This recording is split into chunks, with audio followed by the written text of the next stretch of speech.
Screen दिख रहा? Yes sir. Yes okay, PPT. Yes sir. तो अभी कितने बच्चे ने ज्वाइन कर लिया? बाकी बच्चे ने ज्वाइन नहीं किया अभी। आप लोगों ने जो है 2 एक्सपेरिमेंट अभी तक फॉर्म कर रखा है। एक तो आपने किया ABCD पैरामीटर्स का और दूसरा किया ओवर करंट रिले का। इसमें मैं एक चीज़ बताना चाहूँगा, जो आपके जो लिस्ट ऑफ एक्सपेरिमेंट्स मैंने अपलोड किए हैं, उस लिस्ट ऑफ एक्सपेरिमेंट्स में 2 एक्सपेरिमेंट मिसिंग है। एक तो आपका जो हमने पहले ABCD पैरामीटर कराया था वो एक्सपेरिमेंट मिसिंग है, और एक आज मैं जो कराऊंगा स्ट्रिंग एफिशिएंसी का, वो एक्सपेरिमेंट मिसिंग है। ठीक है, इसके अलावा कुछ एक्सपेरिमेंट्स उसमें जो है लिखे हुए हैं वो हमें परफॉर्म नहीं करना है। तो मैं अपडेटेड लिस्ट फिर से एक बार अपलोड कर दूंगा 2-4 दिनों में। तो जो भी एक्सपेरिमेंट की रिपोर्ट आप बनाएंगे वो रिपोर्ट उसी की बनाएंगे जो मैं आपको करा रहा हूँ या माजिद साहब कराएंगे। ठीक है, और उसके एक्सपेरिमेंट का जो असाइनमेंट मैं क्रिएट करूँगा। ओके, तो ऐसा नहीं है कि आप ये कंफ्यूज मत होना कि हम एक्सपेरिमेंट करा रहे हैं कुछ और लिस्ट ऑफ एक्सपेरिमेंट है कुछ और। ठीक है, वो लिस्ट ऑफ एक्सपेरिमेंट्स पुराना था जो मैंने अपलोड कर दिया है। तो आपको मैं ये 2 नए एक्सपेरिमेंट्स इंक्लूड हुए हैं और कुछ एक्सपेरिमेंट्स उसमें से हटाए गए हैं। ठीक है, तो आज भी जो एक्सपेरिमेंट मैं कराऊंगा स्ट्रिंग एफिशिएंसी पे वो एक्सपेरिमेंट, और वो एक्सपेरिमेंट आपके लिस्ट ऑफ एक्सपेरिमेंट में मेंशन नहीं है। ठीक है, तो उसे भी करना है, लेकिन मैं अपडेटेड लिस्ट बाद में अपलोड करूंगा। Okay, so I will start today with this new experiment, that is experiment number 3, which is to find the string efficiency of the insulator without gartering and with gartering। ठीक है, तो string insulator तो आप लोगों ने पढ़ा रखा होगा, इंसुलेटर्स पढ़ा रखा होगा। कितने तरह के होते हैं इंसुलेटर्स? कितने तरह के होते हैं बच्चों, बताओ insulators?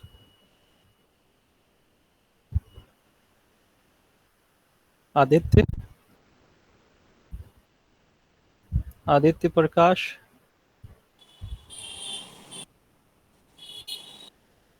Aditya, you were in section C in first year? Aditya, okay, so बताओ आदित्य। हाँ, आदित्य क्या आवाज नहीं आ रही है? हाँ, section E, okay, section E में थे आप। बताओ कितने तरह के इंसुलेटर्स होते हैं, कोई भी बताओ बच्चों, फिर मैं आगे बढ़ूंगा। कौन से होते हैं 2 टाइप के? एप्लीकेशन बेस्ड और प्लेसमेंट बेस्ड। हाँ? एप्लीकेशन बेस्ड और तो तुम एमसीबी प्लेसमेंट की बात, फ्यूजेस की बात कर रहे हो। बेस्ड। इंसुलेटर मैं ही तो होते फ्यूजेस हैं की कि बात नहीं कर रहा हूँ, इंसुलेटर होता है वो। तुम आइसोलेटर्स की बात कर रहे हो, इंसुलेटर्स की नहीं। तुम आइसोलेटर्स की बात कर रहे हो, एप्लीकेशन बेस्ड और प्लेसमेंट बेस्ड। एक बस बार पे हम रखते हैं एक, और दूसरा लाइन साइड में, सप्लाई साइड में रखते हैं। ठीक है, या फीडर साइड में रखते हैं। ठीक है, ये एप्लीकेशन बेस्ड हो गया आपका। जो आपका था एक हॉरिजेंटल और वर्टिकल एप्लीकेशन होता है जो मैंने आपको उसमें बताया था। फिर एक दूसरा क्लासिफिकेशन उसका होता है।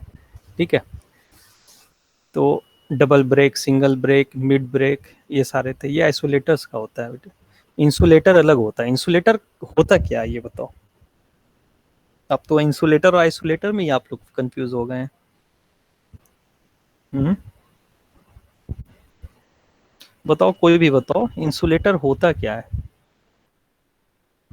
मैं आइसोलेटर की बात नहीं कर रहा हूँ, इंसुलेटर की बात कर रहा हूँ। यस मुनीसा,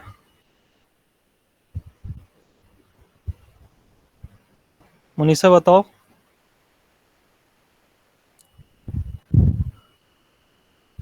इतना डिले तो नहीं होना चाहिए आवाज में मेरे पहुंचने में। मुनीसा मंजूर,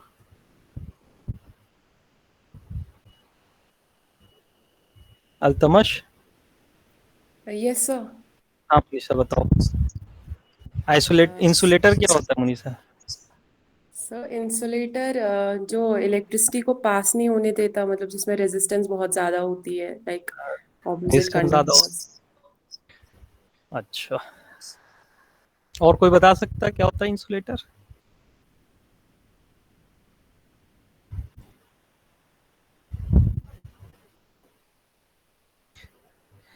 अच्छा, रोहित। रोहित। Yes sir.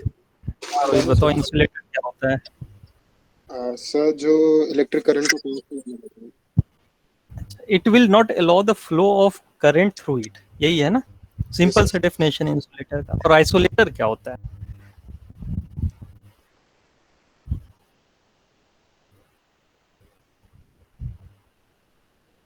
हम्म, सर ऐसे ही आइसोलेटर क्या जो करंट और हीट दोनों को आइसोलेट कर सकते हैं, मतलब कुछ भी पास ना।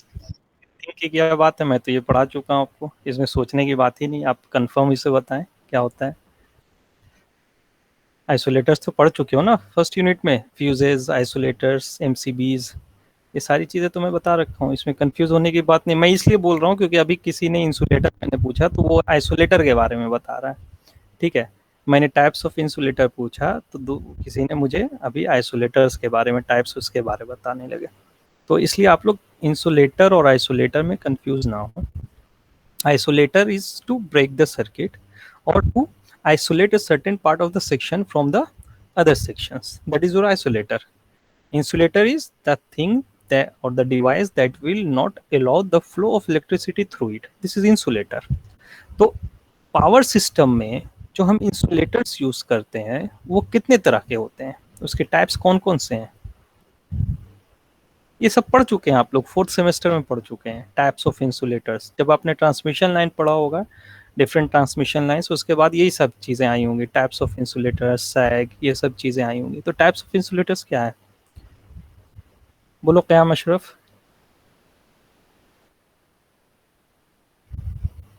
बताओ अमनदीप।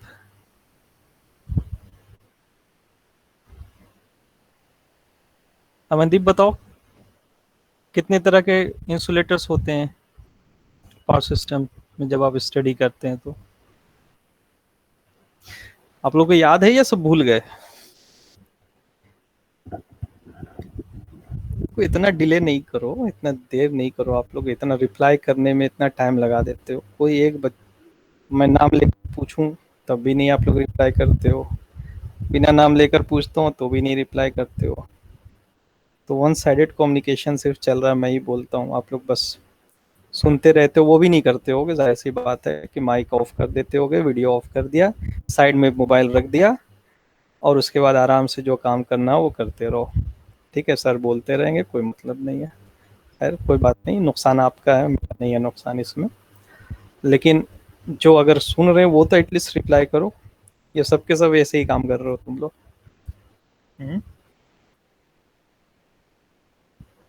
अमनदीप किनियाल बताओ।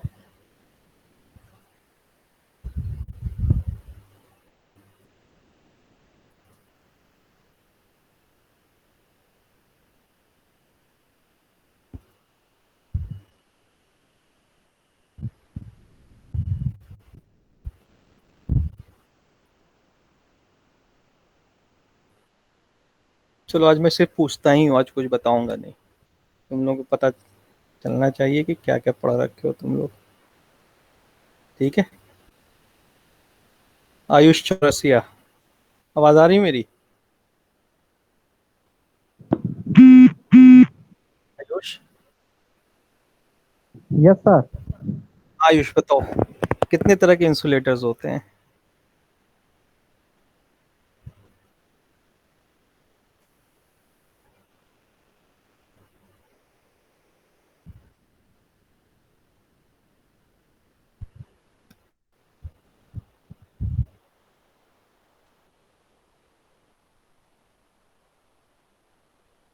बताओ।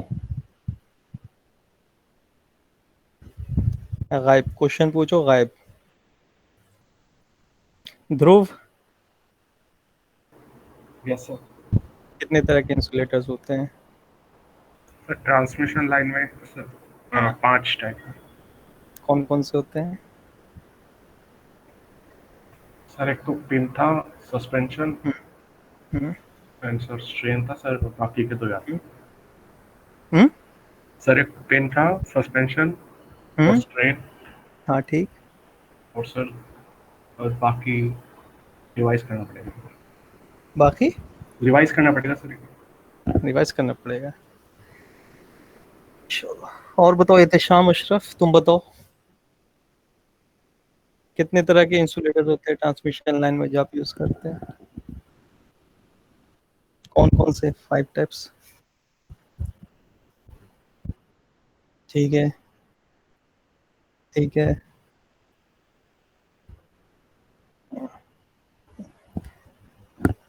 अच्छा, कहाँ अभी नेट से देखा ये?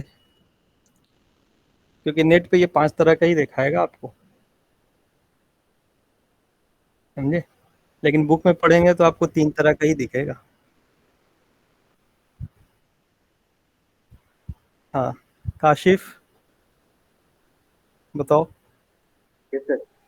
हाँ बताओ कितने तरह के होते हैं? 3 होते हैं, 5 तरीके के होते हैं सर। 5 टाइप, चलो कौन कौन से होते हैं?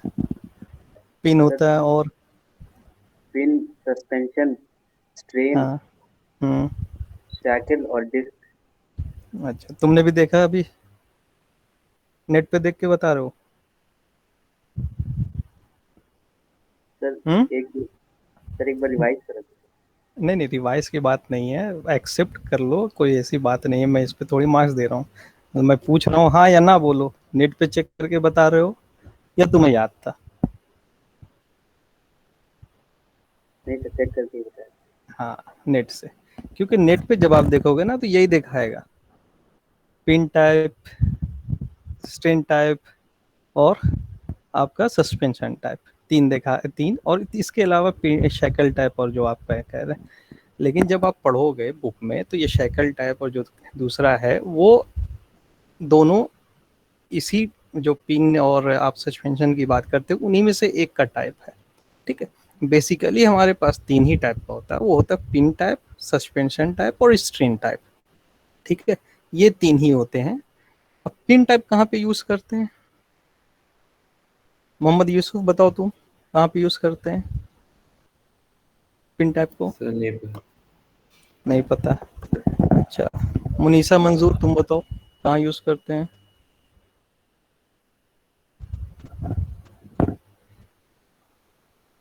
सर कौन से pin insulator? Pin type of insulator. Sir power networks up to 33 kV system. Ubaidullah Siddiqui तुम बताओ पिन टाइप ऑफ इंसुलेटर कहाँ यूज करते हैं?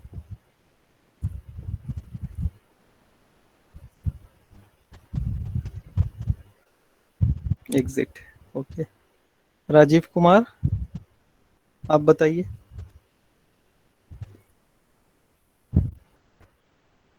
Rajiv pin type of insulator कहाँ यूज करते हैं?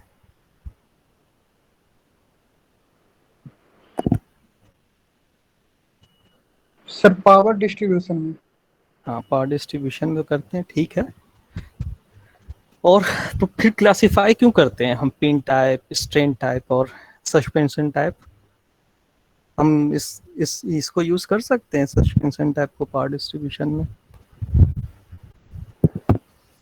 जब पावर सिस्टम नेटवर्क की जब हम बात करते हैं ना तो एक चीज आप लोग ध्यान रखो, मैं इसलिए ये सारी चीजें पूछ रहा हूँ क्योंकि आप लोग ये 4th सेमेस्टर में पढ़ रखे हो और ये बहुत ही छोटी सी चीजें जो अक्सर याद रहता है, ये याद रहने वाली चीज है। टाइप्स ऑफ इंसुलेटर्स ये भूलने वाली चीज नहीं है। टाइप्स ऑफ इंसुलेटर्स, फिर एनटीएफ, ये सब इंपॉर्टेंट टॉपिक्स है जो याद रहता है हमेशा के लिए। बाकी चीज़ आप भूल सकते हो कि ट्रांसमिशन लाइन पैरामीटर्स हम कैसे कैलकुलेट करते हैं, सैक कैसे कैलकुलेट करते हैं, कोरोना क्या है, ये सारी चीज़ें भूल सकते हो, लेकिन ये जो मैं बता रहा हूँ ये आप नहीं भूल सकते, ठीक है? क्योंकि ये इंपॉर्टेंट है और ये हमेशा याद रहेगा आप जब भी देखोगे तो एक चीज़ ध्यान रखना, ट्रांसमिशन लाइन में या पावर सिस्टम की जब हम बात करते हैं तो पावर सिस्टम में जो है ना एक क्लासिफिकेशन होता है इस सिस्टम का, ठीक है? इसको हम बाइफरकेट करते हैं और ये क्लासिफिकेशन किस बेसिस पे होता है? ये क्लासिफिकेशन वोल्टेज बेसिस पे होता है। कोई भी चीज़ आप यूज़ कर रहे हो, चाहे आप ट्रांसफार्मर ही क्यों ना यूज़ कर रहे हो, तो उस ट्रांसफार्मर को ऑपरेट करने के लिए वो डिफाइंड होता है कि कितने वोल्टेज पे ये ऑपरेट करेगा। ठीक है, तो आपका जनरेशन है, ट्रांसमिशन है और डिस्ट्रीब्यूशन है, 3 चीजें हैं आपके पास, तीनों अलग अलग वोल्टेज लेवल पे ऑपरेट करता है। तो जाहिर सी बात है कि आप जब डिस्ट्रीब्यूशन में ट्रांसफार्मर यूज कर रहे होंगे और ट्रांसमिशन में जो ट्रांसफार्मर यूज कर रहे होंगे, उन दोनों के बीच में डिफरेंस होगा। एक तो वोल्टेज लेवल का डिफरेंस होगा कि हाई वोल्टेज वो लो वोल्टेज पे यूज करते हैं, एक हाई वोल्टेज पे यूज करते हैं। और जब ये हाई वोल्टेज और लो वोल्टेज का कंसेप्ट आता है तो जाहिर सी बात है कि उसके कंस्ट्रक्शन में भी जो है वो डिफरेंस आएगा। ठीक है, तो कंस्ट्रक्शन में डिफरेंस आएगा या उसके ऑपरेशन में डिफरेंस आएगा। वो क्या आएगा कि एक में कॉपर लॉसेस ज्यादा होगी, दूसरे में आयरन लॉसेस ज्यादा होंगी। ठीक है, तो चूंकि आपका डिस्ट्रीब्यूशन सिस्टम कॉन्स्टेंटली जो है सिस्टम से कनेक्ट होता है और लोड आपका कनेक्ट हो या ना हो, ये दोनों चीजें होती। 1 मिनट वेट करिएगा, कॉल आ रही। हेलो, सबका जो है क्लासिफिकेशन, जैसे डिस्ट्रीब्यूशन सिस्टम में आपका ट्रांसफार्मर क्या है, आपने लगा दिया है ट्रांसफार्मर। अब ट्रांसफार्मर से जब आप लोड कनेक्ट करते हैं तो जरूरी नहीं कि वो लोड फुल लोड पे ऑपरेट करता है, वो हमेशा फुल लोड उस पर कनेक्ट किए रहते हैं। तो उस केस में आपका चूंकि सप्लाई, इनपुट सप्लाई आपका कंटिन्यूअसली कनेक्टेड है 24 hours irrespective of the load connection, कि लोड आपका हो सकता है कम हो, कभी कभी ज्यादा हो। तो जो आयरन लॉसेस जो है वो चूंकि आपके इनपुट सप्लाई पे डिपेंड करता है, तो आयरन लॉस को हम मिनिमाइज करने की कोशिश करते हैं डिस्ट्रीब्यूशन ट्रांसफार्मर में।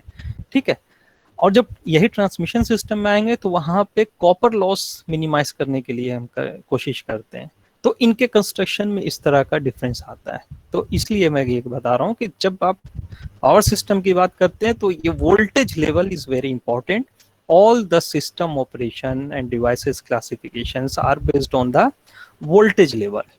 इसी तरह जब आप ट्रांसमिशन लाइन में आएंगे तो आपका शॉर्ट लाइन, फिर आपका मीडियम लाइन, फिर आपका क्या होता है लॉन्ग ट्रांसमिशन लाइन। डिफरेंट तरह के होते हैं, शॉर्ट है, मीडियम है, लॉन्ग है। तो आपने क्लासीफाई तो डिस्टेंस पे कर दिया, ठीक है। लेकिन अगर डिस्टेंस अगर बहुत कम है, ठीक है, तो हम उसे शॉर्ट लाइन से हम पावर, तो आप इलेक्ट्रिसिटी सप्लाई को ट्रांसमिट कर सकते हैं, तो उसकी वोल्टेज लेवल भी कम रख सकते हैं क्योंकि लॉसेस कम होगी। ठीक है, कम लेंथ का लॉसेस कम हो गए, वोल्टेज लेवल कम रखेंगे। लेकिन जब आप लाइन की लेंथ बढ़ा देंगे तो लॉसेस भी बढ़ जाएगी लेंथ बढ़ने से। तो आपको क्या है, you have to increase the voltage level of the operation of this transmission line. तो वहां पे आप 132 kV 220 kV पे ऑपरेट करेंगे। तो वहां पे भी क्लासिफिकेशन क्या होगा, एक तरह से कि आप लॉन्ग वॉल ट्रांसमिशन लाइन को ऑपरेट कर रहे हैं तो हाई वोल्टेज पे कर रहे हैं, ठीक है, वेरी हाई वोल्टेज पे कर रहे हैं। तो इसी तरह से इंसुलेटर्स की जब हम बात करते हैं तो इंसुलेटर को भी हम वोल्टेज लेवल पे डिवाइड कर सकते हैं। वो कैसे, कि हमारा सिस्टम जब डिस्ट्रीब्यूशन सिस्टम की आप बात करते हैं तो वो ऑपरेट करता है 11 kV पे, ठीक है, 11 kV 33 kV और उससे कम। तो up to 33 kV we can use the pin insulator, and above that we will use the suspension type of insulator। ठीक है, अब रह गया तीसरा टाइप, क्या, स्ट्रेन टाइप ऑफ इंसुलेटर। तो स्ट्रेन टाइप ऑफ इंसुलेटर कहाँ पे यूज करते हैं, वहां पे यूज करते हैं जहां पे आपको टर्न होता है ट्रांसमिशन लाइन में या डिस्ट्रीब्यूशन लाइन में, शार्प टर्न होता है या किसी एंगल पे आपको उसे टर्न करना पड़ता है। जैसे सपोज करो कि एक गली से दूसरे गली में ले जाना है, तो वहां पे आप suspension type of insulator use करते हैं। ठीक है, तो ये 3 तरह के इंसुलेटर्स होते हैं। अब इसी में आप जब देखेंगे इसका क्लासिफिकेशन या इसके टाइप्स देखेंगे तो आपको शैकल टाइप और दूसरे टाइप्स दिखेंगे। ठीक है, समझ में आया ये? तो इसी तरह से जब आप बात करते हैं कि जब इंसुलेटर्स की बात करते हैं तो कोई भी सिस्टम आप ऑपरेट करा रहे हों तो आप उसकी एफिशिएंसी की बात करते हैं, ठीक है, कि उसकी एफिशिएंसी कितनी होगी। तो आप इंसुलेटर्स की भी एफिशिएंसी निकालते हैं। अब स्ट्रिंग इंसुलेटर क्या होता है, आपने तो 3 तरह के इंसुलेटर्स पढ़े, एक पढ़ा पिन टाइप, एक पढ़ा आपने सस्पेंशन टाइप, तीसरा पढ़ा आपने स्ट्रेन टाइप।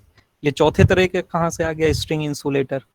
तो स्ट्रिंग इंसुलेटर एक्चुअली क्या होता है कि आप उसी इंसुलेटर्स को, जो सस्पेंशन टाइप ऑफ इंसुलेटर्स होते हैं, उसी इंसुलेटर को, चूंकि एक वो डिस्क होता है, ये इंसुलेटर क्या होता है, एक पोर्सेलिन मटेरियल का या ग्लास मटेरियल का एक डिस्क बना हुआ होता है। और वो डिस्क जो है, आप डिस्क के निचले हिस्से या अगले ऊपर हिस्से में आप एक आपकी जो ट्रांसमिशन लाइन होती है उससे कनेक्ट करते हैं, और दूसरे हिस्से में आप क्या करते हैं, टावर से कनेक्ट करते हैं, यही करते हैं, ठीक है। तो वो डिस्क जो होता है वो that is actually your insulator. तो आप उसी सस्पेंशन डिस्क को अगर 1 2 3 मतलब एक से ज़्यादा या तो 2 3 4 5 यूज़ कर सकते हैं, कनेक्ट कर सकते हैं। वो क्यों करते हैं?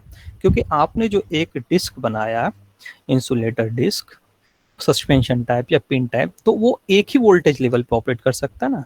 अगर आपने पिन टाइप ऑफ इंसुलेटर लिया तो 11 केवी पे करा रहे हैं, या आपने सस्पेंशन टाइप ऑफ इंसुलेटर लिया तो उसका डिस्क की एक रेटिंग 11 केवी की अगर आपने रखी है, लेकिन आपको उस डिस्क को या उस इंसुलेटर को आपको यूज करना कहाँ पे, जहाँ पे वोल्टेज लेवल बहुत ज्यादा, सपोज करो 132 किलो वोल्ट है, तो 132 किलो वोल्ट पे अगर आप एक इंसुलेटर डिस्क को यूज करेंगे तो वो तो काम करेगा नहीं। वो जो प्रोटेक्शन दे रहा था शॉर्ट सर्किट से टावर और लाइन के बीच में, that will not provide the protection, ठीक है। तो वो इंसुलेशन प्रोवाइड नहीं करेगा। तो हम क्या करते हैं, उसकी रेटिंग बढ़ाने के लिए, डिस्क की रेटिंग बढ़ाने के लिए हम उसे एक स्ट्रिंग के रूप में कनेक्ट करते हैं। स्ट्रिंग के रूप में कनेक्ट करने का मतलब, जैसे आपने रेजिस्टेंस पढ़ा होगा, तो रेजिस्टेंस को हम सीरीज में करते हैं या पैरेलल में कनेक्ट करते हैं या सीरीज में कनेक्ट करते हैं, ठीक है।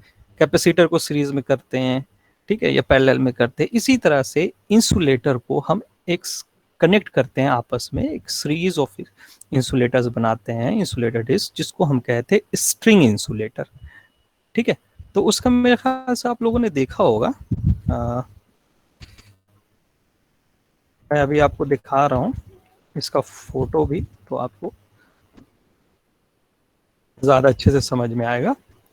आपने देखा भी होगा, बुक में पढ़ा भी होगा, या मैडम ने, या मैडम शायद सना मैडम ने आप लोग को पढ़ाया है, तो उन्होंने पढ़ाया भी होगा। जाहिर सी बात है वो आपने ध्यान दिया हो या नहीं दिया हो वो अलग बात है, but she has taught you I think. So let me show you this.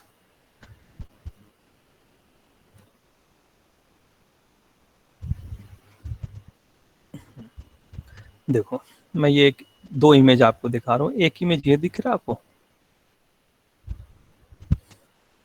ये दिख रहा है, इमेज दिख रहा है। Yes sir. अब इस इमेज को देखो, तो ये एक्चुअली आपका इंसुलेटर स्ट्रिंग है, ठीक है। इसके निचले हिस्से पे आपने क्या कनेक्ट कर दिया,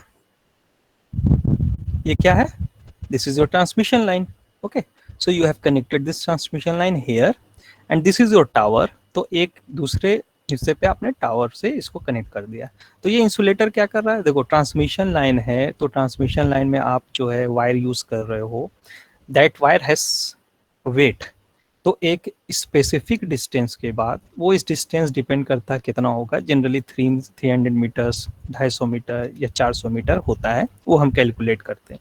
तो एक स्पेसिफिक डिस्टेंस के बाद आप एक टावर प्रोवाइड करते हैं, कि वो टावर क्या करेगा, that tower will provide the support to the transmission line. आप तो ऐसा नहीं है कि अगर 100 किलोमीटर डिस्टेंस पे आपको सप्लाई पहुंचाना है, तो आप एक ही लाइन को, मतलब एक लाइन, एक वायर लिया आपने और उस लाइन को एक पॉइंट से दूसरे 100 किलोमीटर पॉइंट पे डायरेक्ट आपने कनेक्ट कर दिया, ऐसा तो नहीं है।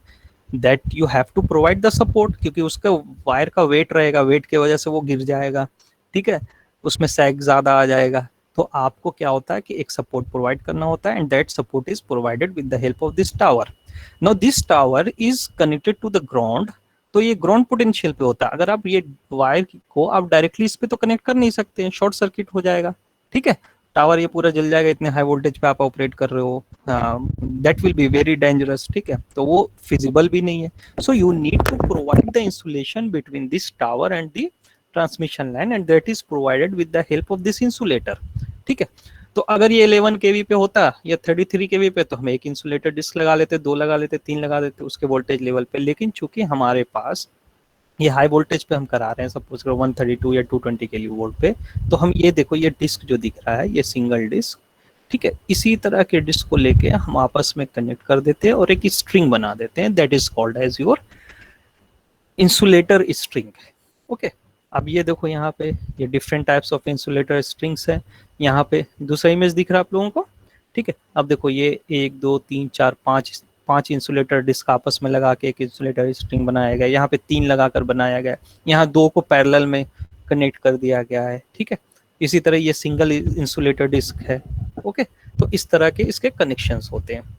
इसमें एक और चीज होता है, ये आपने देखा ये क्या होता है, ये क्या होता है पता है? ये जो नीचे लगा हुआ है क्या होता है, ये बताओ।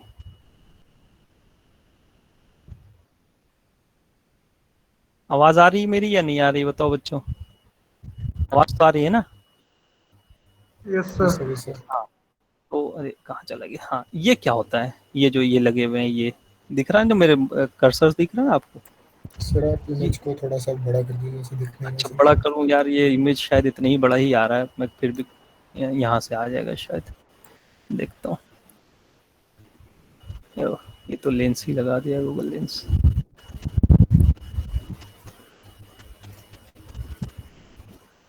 देखता हूँ मैं।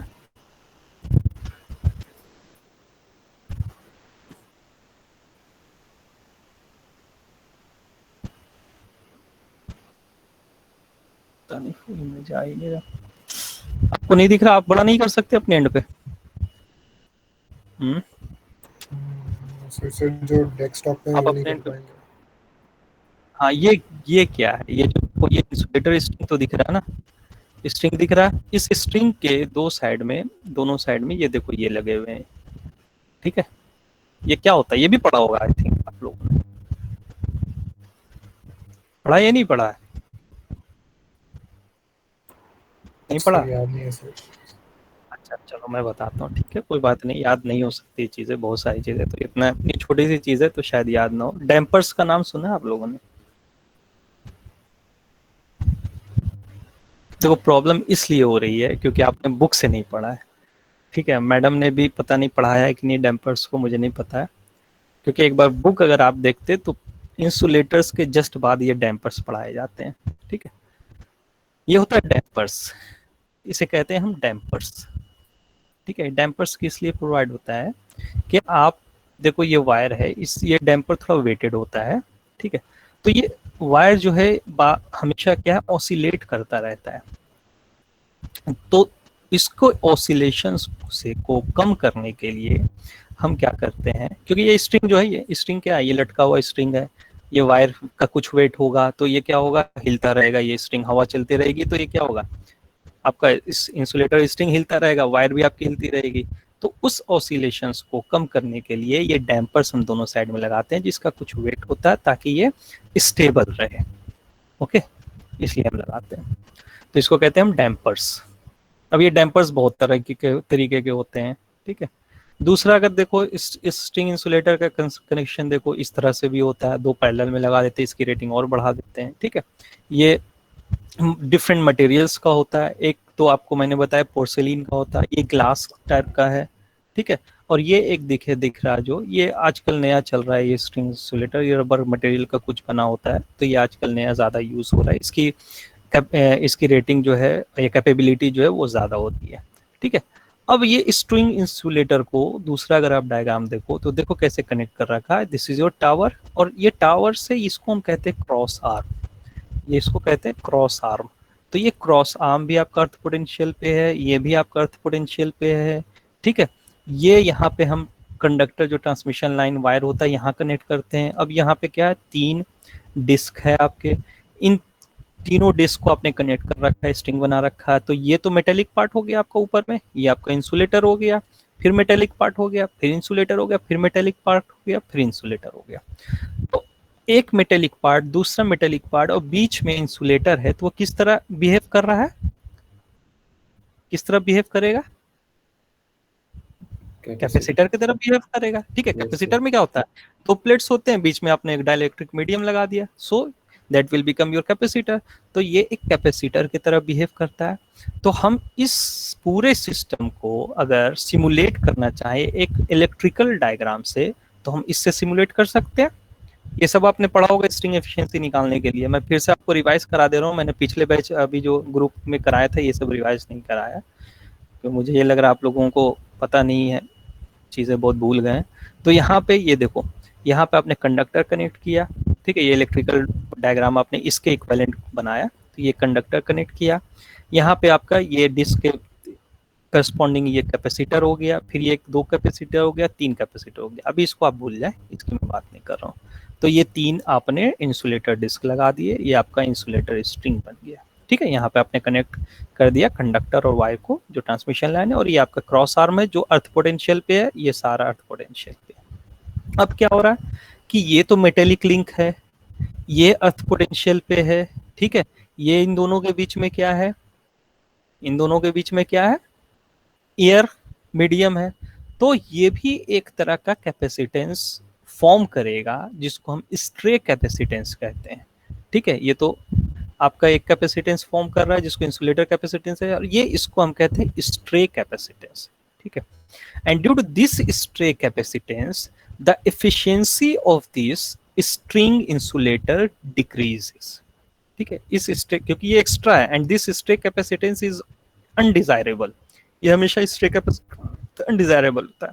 तो इसके वजह से इस स्ट्रिंग इंसुलेटर की एफिशिएंसी कम हो जाती है। इसके पीछे आपको ये शो करने के लिए बहुत सारे कैलकुलेशंस है जो कराए गए होंगे, तो कैलकुलेशन तो यहाँ पे मैं आपको नहीं बता सकता हूँ करके, लेकिन आप एक कंसेप्ट समझ लें कि ये इसकी वजह से आपका जो है इसकी एफिशिएंसी कम हो रही है। तो हम जो एक्सपेरिमेंट आज करेंगे, we will perform the experiment to find the efficiency of this string insulator without guard ring, without guard ring। अब guard ring क्या है, तो इसकी एफिशिएंसी इस कैपेसिटेंस के वजह से कम हो रही है।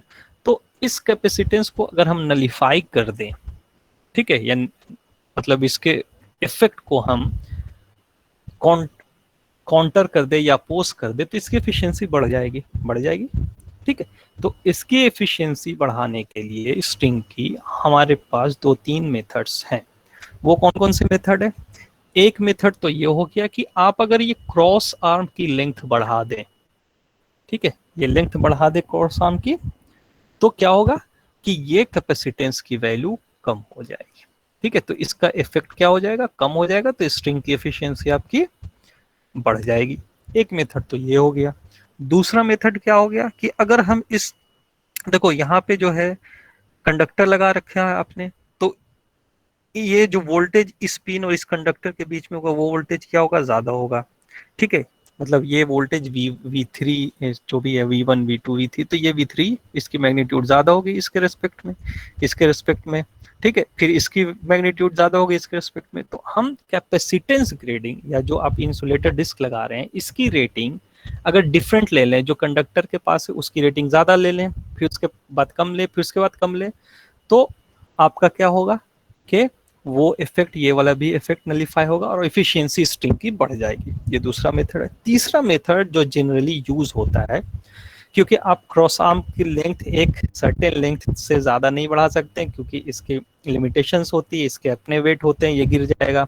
ठीक है, ये टावर को भी गिराना, इस पे कुछ और फोर्सेस लगने लगेंगे, तो इसकी लेंथ हम बहुत ज्यादा नहीं बढ़ा सकते हैं। दूसरा कि हम अलग अलग कैपेसिटेंस वैल्यू की इसके इंसुलेटर डिस्क भी नहीं ले सकते हैं। तो तीसरा जो मेथड होता है वो बहुत ही इफेक्टिव मेथड है और जो जनरली यूज होता है ट्रांसमिशन सिस्टम में, उसे कहते हैं गार्ड रिंग मेथड। ठीक है, यूज ऑफ गार्ड रिंग। वो गार्ड रिंग क्या होता है कि इस कंडक्टर से लेके एक अलग एक मेटेलिक रॉड आप कनेक्ट कर देते हैं। यहाँ पे एक मेटेलिक रॉड कनेक्ट कर देते हैं। तो मेटेलिक रॉड कनेक्ट करने के वजह से, आपको कोई और डायग्राम है यहाँ पे, मैं भी दिखाऊंगा।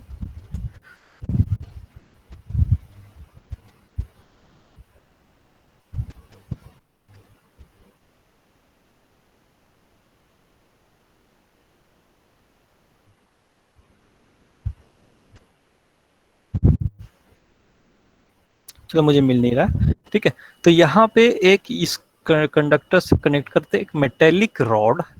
मेटेलिक रॉड कनेक्ट करने से क्या होगा कि ये भी मेटल और ये भी लिंक भी मेटल, तो एक कैपेसिटेंस इस पॉइंट से मेटेलिक रॉड के पॉइंट के बीच में बनेगा, तो एक कैपेसिटेंस यहाँ बनेगा, दूसरा यहाँ बनेगा। ठीक है, तो वो कैपेसिटेंस क्या करेगा, जो मेटेलिक रॉड या गार्डरिंग के वजह से जो हो रहा था, that will try to nullify the effect of this stray capacitance. ठीक है, so in this way the efficiency of the string will be increased. ठीक है, तो ये मेथड होता है। तो हम आज जो एक्सपेरिमेंट परफॉर्म करने जा रहे हैं, that experiment is based on the string insulator and we will perform to find the efficiency of that string insulator without gartering and with gartering। ठीक है, समझ में आया? Yes sir. Yes, sir. तो इसका सर्किट डायग्राम ये है। अभी मैं एक वीडियो भी दिखाऊंगा कि लैब में कैसे कनेक्शन किए गए हैं, मैं बताऊंगा। ठीक है, ये वीडियो सॉरी ये सर्किट डायग्राम है। अब सर्किट डायग्राम में देखो, अभी इस पार्ट को भूल जाओ। ठीक है, ये आपका यहाँ पे सबसे लोवेस्ट डिस्क पे आपने क्या किया था, कंडक्टर यानी कि जो ट्रांसमिशन लाइन था उससे कनेक्ट किया। यहाँ पे ये आपका क्रॉस आर्म था। ठीक है, और ये टावर था। अब आपने 1 2 3 4 डिस्क का एक इंसुलेटर स्ट्रिंग बनाया। ठीक है, अब यहाँ पे ये मेटेलिक पार्ट था, ये मेटेलिक पार्ट, ये मेटेलिक पार्ट। ठीक है, तो यहाँ पे क्या हो गया, स्ट्रे कैपेसिटेंस 3 फॉर्म हो गए। ओके, और आपने जो टावर और ये जो लाइन था, अभी ये मैं लैब की बात कर रहा हूँ, तो यहाँ पे तो आप ट्रांसमिशन लाइन तो डायरेक्ट आप कनेक्ट नहीं कर सकते ना लैब में। अगर ये ट्रांसमिशन लाइन होता तो यहाँ पे आपका लाइन कनेक्ट होता है और ये ग्राउंड पे होता है टावर। ठीक है, अब यहाँ पे क्या हो गया, आपने सप्लाई दिया एक ऑटो ट्रांसफॉर्मर से लैब में। तो आप जो ट्रांसमिशन लाइन को आपने क्या सिमुलेट कर दिया, एक ऑटो ट्रांसफॉर्मर से सप्लाई दे दिया। जो आपके पास सिंगल फेज सप्लाई है 230 वोल्ट लैब में अवेलेबल है, तो उसको पॉजिटिव जो आप टर्मिनल कह सकते हैं, वैसे पॉजिटिव और नेगेटिव तो इसी में होता नहीं है। तो आप एक टर्मिनल आपने इसमें कनेक्ट कर दिया और दूसरा टर्मिनल ये टावर पे कनेक्ट कर दिया। ठीक है, तो ये आपका ऑटो ट्रांसफॉर्मर कनेक्शन हो गया। अब हर डिस्क के अक्रॉस आपने एक वोल्टमीटर लगा दिया और वो वोल्टमीटर क्या मेजर करेगा, तो जो वोल्टेज अपीयर हो रहा है इस डिस्क के cross, that will measure the voltage, that will be measured by this voltmeters. ठीक है, तो ये E1 इसके क्रॉस E2, ये E2 है, E3 लिखा हुआ है गलती से, ये E2 then E3 then E4। ठीक है, नाउ अगर आप ये पूरा वोल्टेज मेजर करना चाह रहे हैं तो ये वोल्टेज क्या होगा, इन चारों का समेशन होगा। ठीक है, E1 E2 E3 E4 का। दूसरा, अगर इस वोल्टमीटर को हम यहाँ भी कनेक्ट कर सकते थे, क्योंकि ये जो है क्रॉस आर्म और ये टावर दोनों एक ही पोटेंशियल पे है, तो हम ये लाइन और ये इसके क्रॉस भी हम कनेक्ट कर सकते थे इस वोल्टमीटर को। तो इसका कनेक्शन यहाँ पे भी हो सकता था। तो ये सप्लाई जो है, जो आप दे रहे हैं input to this auto transformer, और जो ऑटो ट्रांसफॉर्मर से आपको आउटपुट मिल रहा है, that will be same reading that will be read by this voltmeter. ठीक है, यहाँ तक तो समझ में आया? कोई कंफ्यूजन? कोई कंफ्यूजन है बच्चों? बताओ जल्दी। नहीं आया ना? समझ में आ गया ना? Yes sir. ठीक, देखो अब रीडिंग कैसे लेंगे, तो रीडिंग ऐसे लेंगे हम कि आपने इनपुट सप्लाई दे दिया ऑटो ट्रांसफार्मर को, ऑटो ट्रांसफार्मर के वोल्टेज को आप इंक्रीज करेंगे। सपोज 100 वोल्ट पे ले गए, 100 वोल्ट पे ले गए, फिक्स कर दिया 100 वोल्ट पे। इस वोल्ट मीटर की रीडिंग आप देखेंगे, 100 वोल्ट कैसे फिक्स करेंगे, इस वोल्ट मीटर पे देखेंगे कि 100 वोल्ट आ गया तो ये 100 वोल्ट रहेगा। उसके बाद इस वोल्ट मीटर की रीडिंग, इसकी चारों वोल्ट मीटर की रीडिंग नोट करेंगे। नोट करने के बाद आप देखेंगे, वेरीफाई करेंगे कि इन चारों का समेशन ये मिल रहा है कि नहीं। ठीक है, इसके बराबर आ रहा है कि नहीं, तो ये वेरीफाई हो जाएगा कि हाँ ये भी सही है। अब आपको ये 4 वोल्ट मीटर की रीडिंग मिल गई, इस वोल्ट मीटर की रीडिंग मिल गई, तो अब स्ट्रिंग एफिशिएंसी आपको निकालना है। कैसे निकालेंगे स्ट्रिंग एफिशिएंसी? तो string efficiency is given by the ratio of the voltage across all the insulator disc, या कह सकते हैं voltage across the string divided by number of insulator disc multiplied by क्या होगा, the voltage across the disc nearest to the conductor. ठीक है, कहने का मतलब ये हो गया कि न्यूमरेटर में तो आप ये वोल्टेज रखेंगे, ठीक है, और डिनोमिनेटर में क्या होगा, डिनोमिनेटर में एक तो आपका नंबर ऑफ डिस्क होगा, कितने डिस्क है तो 4 हो गए, तो 4 हो गए, मल्टीप्लाइड बाय डिनोमिनेटर की मैं बात कर रहा हूँ, so number of disc multiplied by this voltmeter reading that is E1। ठीक है, तो ये तो एक सेट रीडिंग हो गया। दूसरी बार फिर क्या करेंगे, फिर इसकी वोल्टेज की का मैग्नीट्यूड फिर बढ़ाएंगे। अब 100 वोल्ट था, 120 वोल्ट पे लेके चले गए, 120 वोल्ट पे फिर सेम आप प्रोसीजर रिपीट करेंगे। देन तीसरी सेट ऑफ रीडिंग लेंगे 140 वोल्ट या 150 वोल्ट पे फिर भी काम करेंगे। तो तो इस तरह से आपको रीडिंग मिलेगा। देखिए पहला सेट रीडिंग जो है वोल्टेज 98 पूरा voltage across the string, then E1 E2 E3 E4। जब आप इसको ऐड करेंगे then you will observe that this addition or the sum of these values of E1 E2 E3 and E4 will be equal to 98 and you write down or calculate the efficiency and not write down here। ठीक है, तो ये आपका observation table हो गया। इसी तरह second reading और थर्ड रीडिंग, इसमें कोई कंफ्यूजन बताओ? No sir. ठीक है, नो सर। ठीक है। अब देखो जब आप लैब में करोगे तो ये तो वोल्टमीटर लगा होगा, लेकिन ये सारे वोल्टमीटर आप इतने 4 वोल्टमीटर लगाने की जरूरत नहीं है। आप क्या करोगे, इस वोल्टमीटर के जगह पे 4 वोल्टमीटर के जगह पे आप एक मल्टीमीटर ले लोगे और ये 2 पॉइंट पे के क्रॉस वोल्टेज मेजर करते जाओगे। ठीक है, तो ये तो हो गया।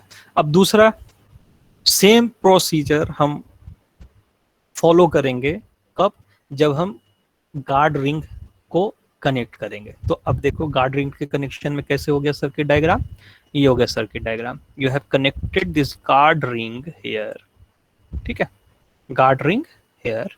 अब गार्ड रिंग लगाने से क्या होगा, यहाँ पे भी कैपेसिटेंस आ गया, यहाँ पे भी आ गया, यहाँ पे भी आ गया। ये कैपेसिटेंस तो रहेगा ही, ये शो नहीं किया गया, गलती यहाँ पे शो करना चाहिए था, that is stray capacitance. Okay, तो यहाँ पे गार्ड रिंग लगा देंगे, आपके कनेक्शंस ये वाली ऑलरेडी सेम रहेगी। ठीक है, so in this way you have to follow the same procedure as we have followed in without guard ring। ठीक है, तो रीडिंग इस तरह से आएगा और एफिशिएंसी आप ऑब्जर्व करेंगे कि इंप्रूव हुआ है कि नहीं पिछले जो आपने रीडिंग ली है विदाउट गार्ड रिंग में। ठीक है, अब यहाँ बताओ कि सर्किट डायग्राम में या ऑब्जर्वेशन टेबल में या ऑब्जर्वेशन कैसे लेना है, इसमें कोई कंफ्यूजन है? फिर इसमें नंबर ऑफ प्लेट्स या डिस्क कितने होंगे? हाँ, ये तो दिया हुआ ना इसमें, देखो 4 है, 1 2 3 4। ठीक है, विद गार्ड रिंग में भी 4 है, 1 2 3 4। Okay sir. कोई कंफ्यूजन इसमें और किसी को कुछ पूछा? तो मैं अब वीडियो दिखाऊंगा, अगर इसमें कोई अगर आपको परेशानी नहीं हो। वीडियो एक्चुअली जो बना हुआ है ना वो पिछले साल का बना हुआ, वो वीडियो साइलेंट वीडियो है। ठीक है, उसमें कुछ आवाज नहीं है कि आपको एक्सप्लेनेशन नहीं है एक्चुअली, तो मैं एक्सप्लेन कर दूंगा यहाँ पे। यहाँ तो कोई कंफ्यूजन तो पूछ लो, तो मैं वीडियो दिखाऊंगा, नहीं है ना?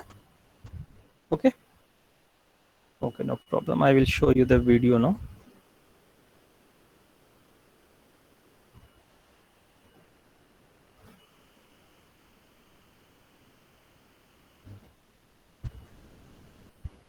देखो I am trying to make things very clear to you so that you can observe it in your locality also। अगर आपने आसपास भी देखोगे तो ये सारी चीजें आपको दिखेगी, तो इसलिए इसको समझना जो है वो बहुत ही आसान है। Okay, switch gear and protection के यही एक खासियत है कि आप हर चीज को ऑब्जर्व कर सकते हो फील्ड में, कोई ऐसे हवा में बात नहीं है। देखो यहाँ पे ये आपका कनेक्शन है,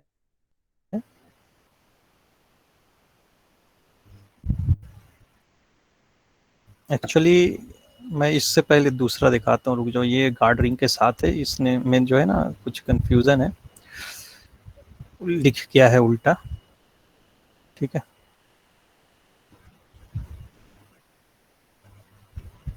क्या कर दिया, फिर से वही चला दिया क्या मैंने?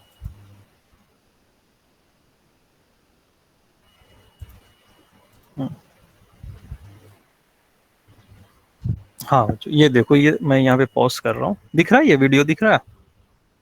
मैंने पॉज कर रखा है, दिख रहा है ये? Yes sir. हाँ दिख रहा है ना। अब देखो इस सर्किट डायग्राम कैसे यहाँ पे कनेक्ट है।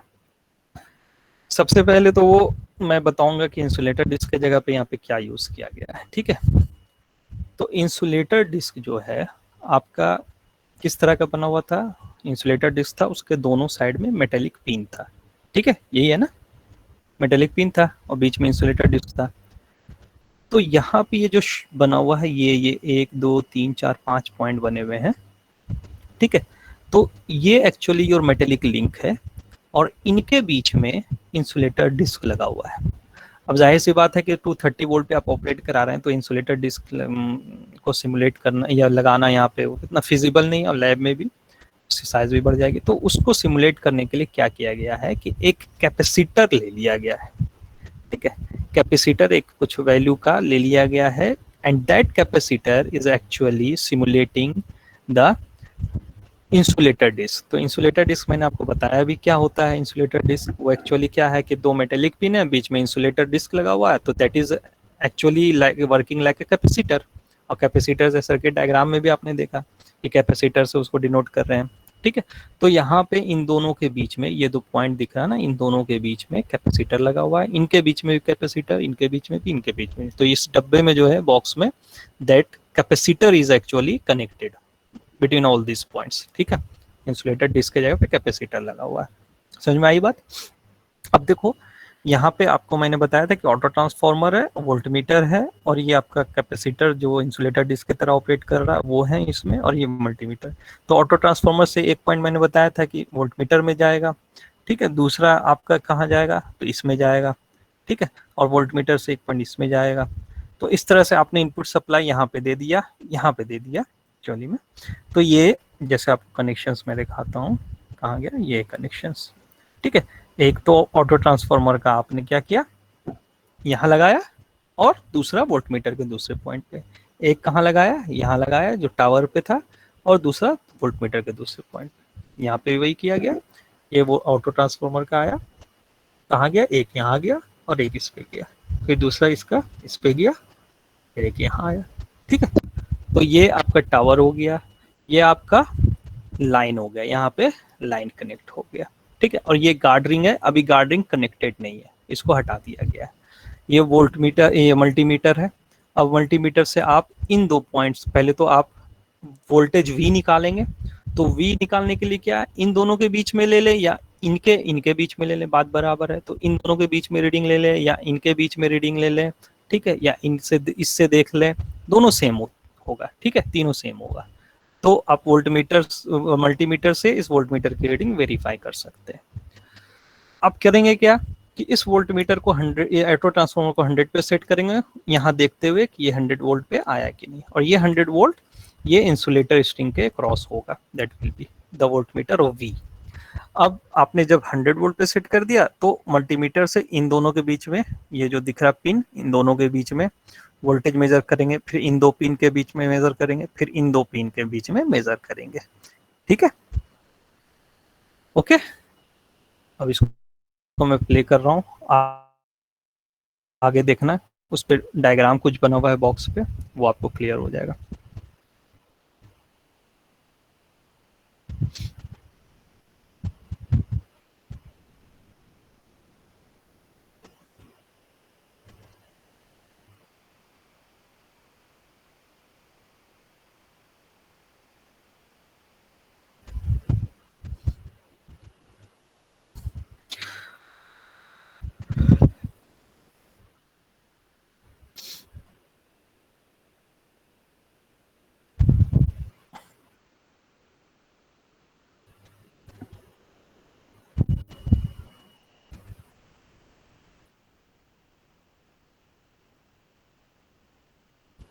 देखो ये दिख रहा है, मैंने स्टॉप किया, दिख रहा है आपको?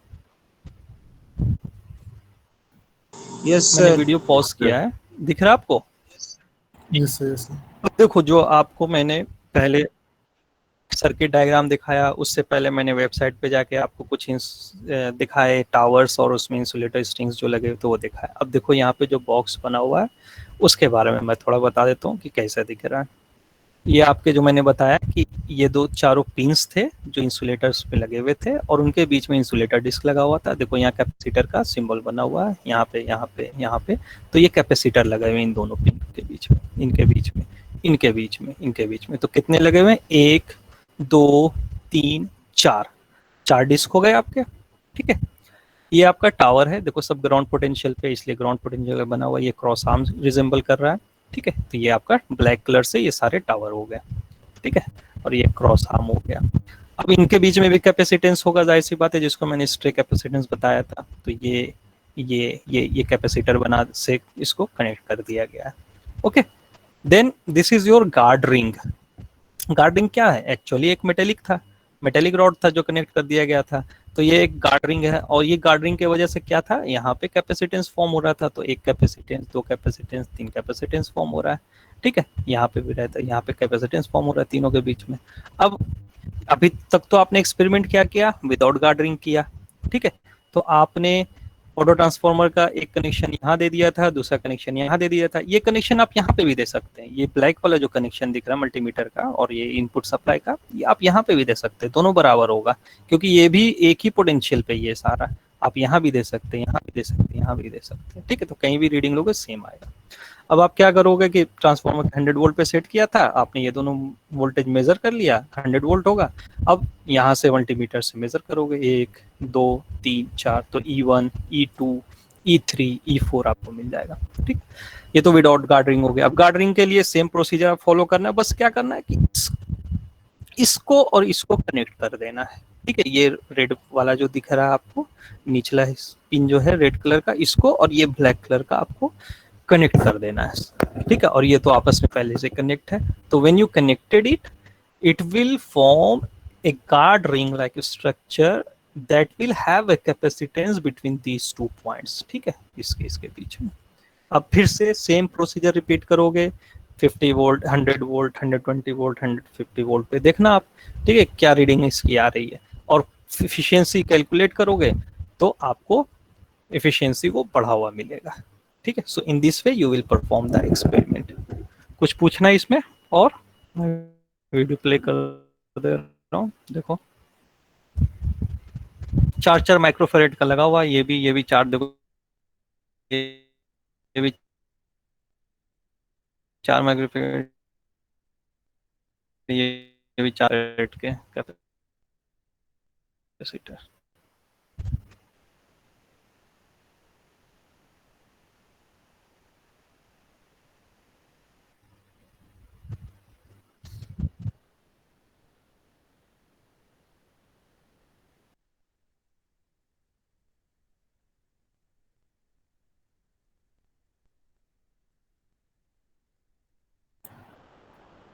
सर आपकी शायद से वीडियो लैग कर रही है।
Yes sir.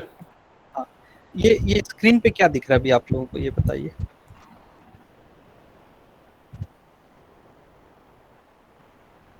क्या दिख रहा है स्क्रीन पे?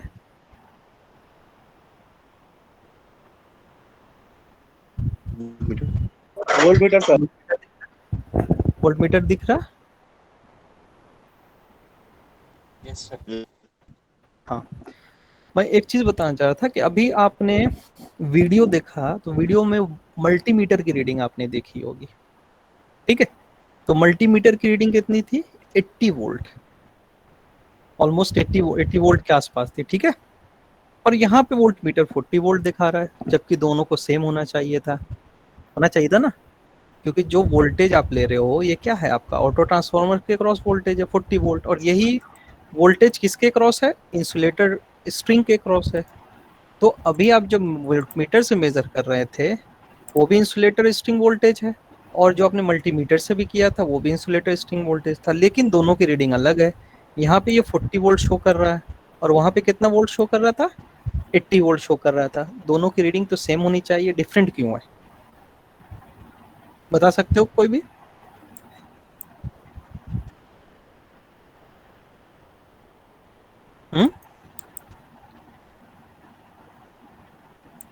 नहीं बता सकते हो? आवाज आ रही है ना मेरी? Yes yes sir. हाँ ठीक है। अब देखो क्यों, क्योंकि तुम लोगों ने अभी तक लैब में एक भी एक्सपेरिमेंट नहीं किया है, इस वजह से ये चीज आप नहीं जानते हो। वॉट मीटर अगर आप लोगों ने यूज किया होगा कभी भी, तो उसमें एक मल्टीप्लाइंग फैक्टर होता है, ये पढ़ा होगा आप लोगों ने, ठीक है? इसी तरह इस वोल्ट मीटर में जो है, ये देखो यहाँ पे ये टेबल बना हुआ 125 वोल्ट, 250 वोल्ट, 500 वोल्ट, ठीक है? मैं अभी इसकी बात नहीं कर रहा हूँ, मैं इसकी बात कर रहा हूँ। तो 125 वोल्ट, 250 वोल्ट, 500 वोल्ट, तीन इसकी वोल्टेज रेटिंग दी हुई है जिसपे आप इस वोल्ट मीटर को ऑपरेट कर सकते हैं, ठीक है? तो यहाँ पे जो ऊपर में आप देखोगे यहाँ पे एक कनेक्शन होगा, तो वो कनेक्शन हो, तीन वहां पे कनेक्शंस होंगे। वो होगा एक 125 वोल्ट के लिए, एक 250 वोल्ट के लिए और एक 500 वोल्ट के लिए। तीन वोल्टेज की कनेक्शंस यहाँ पे होगी और उसके लिए ये टेबल बना हुआ है। अब देखो आप कितने पे ऑपरेट करा रहे हो इसको 230 वोल्ट इनपुट सप्लाई दे रहे हो, ठीक है? 230 volt input supply auto transformer से दे रहे हो, तो it means that you will have, मतलब आप 230 वोल्ट तक जा सकते हो, लेकिन इसकी रीडिंग कितनी तक आएगी? इसकी रीडिंग तो 120 तक ही आएगी। अगर यहाँ पे देखोगे तो 120 ही तक आनी चाहिए, ठीक है? तो आप लेकिन चूंकि 230 वोल्ट पे ऑपरेट कर रहे हो, तो जाहिर सी बात है कि आप अगर 230 वोल्ट या 220 वोल्ट पे जाओगे तो यहाँ से तो रीडिंग ही नहीं मिलेगा। तो इसलिए इसकी रेटिंग बढ़ाने के लिए कि हम इससे 230 वोल्ट मेजर कर ले, हम इससे 400 वोल्ट मेजर कर ले, उसके लिए क्या हो सकता था कि एक प्रोविजन प्रोवाइड किया गया है, यहाँ पे कनेक्शन प्रोवाइड किया गया है कि आप उसको इनपुट सप्लाई को जो जिसको मेजर करना चाहते हैं, अगर उसकी रेटिंग 125 वोल्ट से बिलो है तब तो आप 125 वोल्ट पे कनेक्ट करेंगे।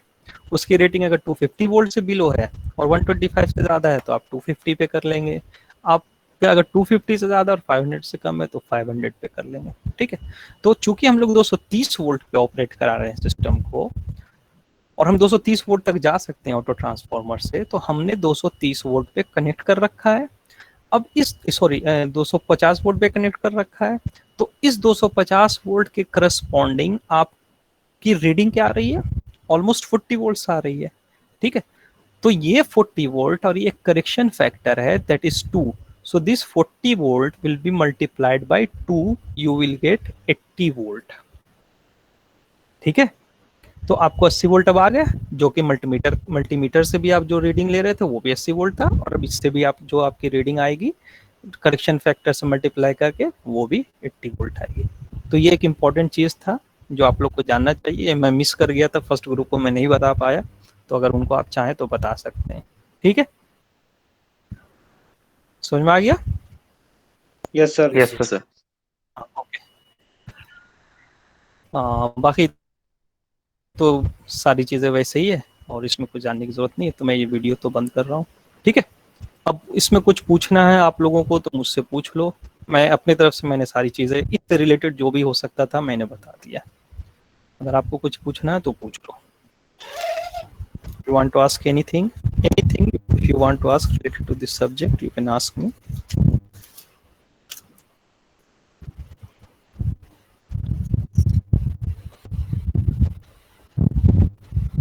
सर वो कुछ भी करेक्शन पूछना है रोहित? कैसे पता करते हैं? वो देखो उसमें मेंशन, देखो टेबल बना हुआ था ना उसमें 125 वोल्ट 250 वोल्ट 500 वोल्ट का टेबल बना हुआ था। Correction factor C1 = 1, C1 = 2, C1 = 4, यही था। तो आप जिस टर्मिनल पे उसको कनेक्ट कर रहे हो, अगर 125 पे कर रहे हो तो आप C1 = 1 लोगे।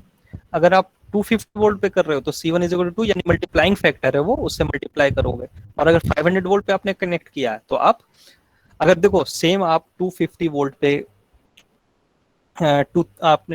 आप अगर 230 वोल्ट पे ऑपरेट करा रहे हो, इनपुट सप्लाई आपका 230 वोल्ट है, अभी सेम रीडिंग आपका जो 40 वोल्ट आ रहा था, 40 वोल्ट आ रहा था ना, और वहां पे 80 वोल्ट आ रहा था। क्यों आ रहा था 40 वोल्ट? क्योंकि आपने 250 वोल्ट पे कनेक्ट कर रखा वोल्ट मीटर को। अगर उसी कनेक्शन को आप मल्टीमीटर को अभी ना छेड़े, ऑटो ट्रांसफार्मर को ना छेड़े, आप सिर्फ वोल्ट मीटर के जो 250 का टर्मिनल पे आपने कनेक्ट कर रखा था, अगर 500 वोल्ट के टर्मिनल पे कनेक्ट कर दें तो रीडिंग क्या आएगी बताइए आप? उसकी रीडिंग क्या आती है? जो करेक्शन एरर है सर, उससे मल्टीप्लाई करेंगे जितना भी वोल्ट आ रहा होगा। हाँ नहीं, मैं क्या कह रहा हूँ कि अभी आपने नहीं 160 क्यों आएगी?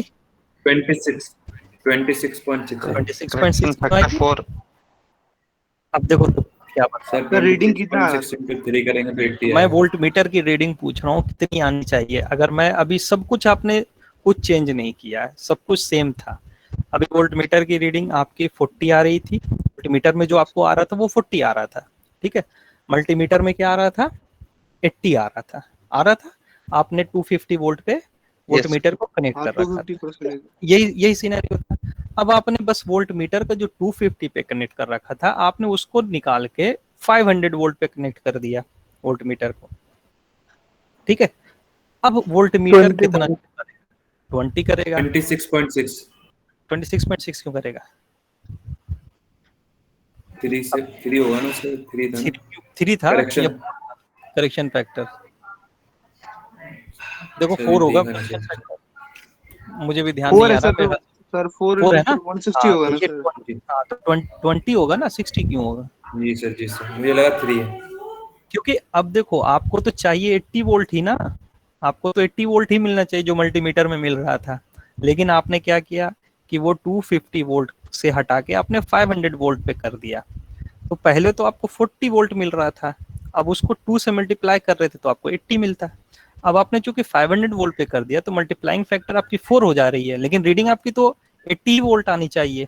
तो 80 वोल्ट डिवाइडेड बाय 4 क्या हो जाएगा? 20। तो वोल्ट मीटर में आपको 20 वोल्ट मिलेगा। ठीक है, ओके। तो अभी समझ में। अब बताओ बच्चों, G3 और G4 है ना। चलो रोल नंबर अब बताओ, कुछ पूछना है इसमें? सर ये वीडियो गूगल क्लासरूम पे है? हाँ मैंने अपलोड कर दिया, असाइनमेंट क्रिएट कर दिया। नेक्स्ट वेडनेसडे तक का टाइम है, आप लोग रिपोर्ट बना के सबमिट कर देंगे, ठीक है। ओके रोहित, मुझे अटेंडेंस भेज देना, फिर भी मैं ले रहा हूँ। हाँ